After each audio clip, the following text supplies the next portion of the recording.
Good day everyone. Today I'm going to report a book from Robert Sokolowski, The God of Faith and Reason. Now, the relation between faith and reason was a central point of discussion in the field of philosophy and theology. The question is that, are faith and reason opposing forces, or do they harmoniously work with each other?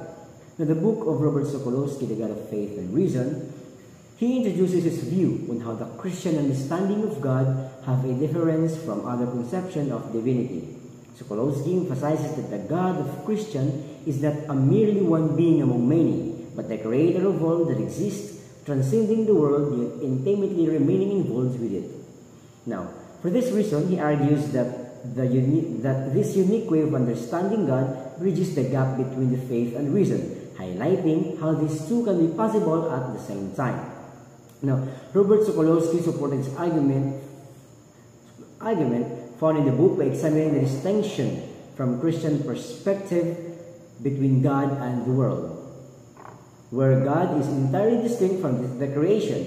The distinction allows faith to remain rooted in the transcendence of God, while the reason is free to explore the intelligibility and order of the world. Unlike pagan or pantheistic perspective, where the gods are part of the nature and the universe. Sokolowski shows that this distinction through the doctrine of creation, by which endorsing that all things are contingent on God and that the universe reflects His rationality, making it more accessible to the human capabilities of understanding. Now, second is how the view of God from Christian provides a basis for moral and intellectual integrity. The faith in a rational and transcendent God ensures that the reason is compatible and not be dismissed with religious belief. This elevates reason, encouraging human to seek both theological and natural realms. This compatibility between faith and reason promotes a balanced way of understanding of human existence, where belief in God complements the rational question rather than opposing it. Now, lastly, Robert Sokolowski further supports his arguments by discussing how Christian worship reflects the unique relationship between faith and reason.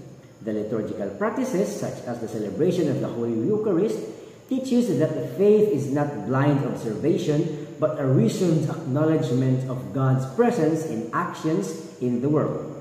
This balance between faith and reason preserves the integrity of both, ensuring that they never dominate nor diminishes one another. So this book, as a seminarian, it helps me to see that faith and reason do not have a contradictory with each other. It gives me confidence that I can believe in God while still using my reason to explore the world. Sokolowski's ideas remind me that faith can guide me toward deeper understanding and that reason can strengthen my faith, helping me grow both intellectually and spiritually. Now, for the references, the study of Campodonico, faith and reason can work together through Christian view of God as both beyond and within creation. Another study of Steppen, human experience helps connect faith and reason, showing they support each other. Also, Firestone argues that Christian faith and human reason can be integrated to better understand of God. Now, Jackson, faith and reason continue to be a key philosophical debate, aligning with Sokolowski's view of their harmony. Another, from Caroville, Christian faith plays a significant role in philosophical discussion, echoing Sokolowski's idea. Now, from Possenti, faith and reason complement each other, understanding God. Now, from Pritchard, faith and reason interact in philosophy, claims that the reasons strengthen faith. From Roberts, faith and reason in Kierkegaard's theology align with Sokolowski, focus on their compatibility. Now, from Tullius, faith and reason in Edith Stein's Christian philosophy reflects on Sokolowski's theme of integration.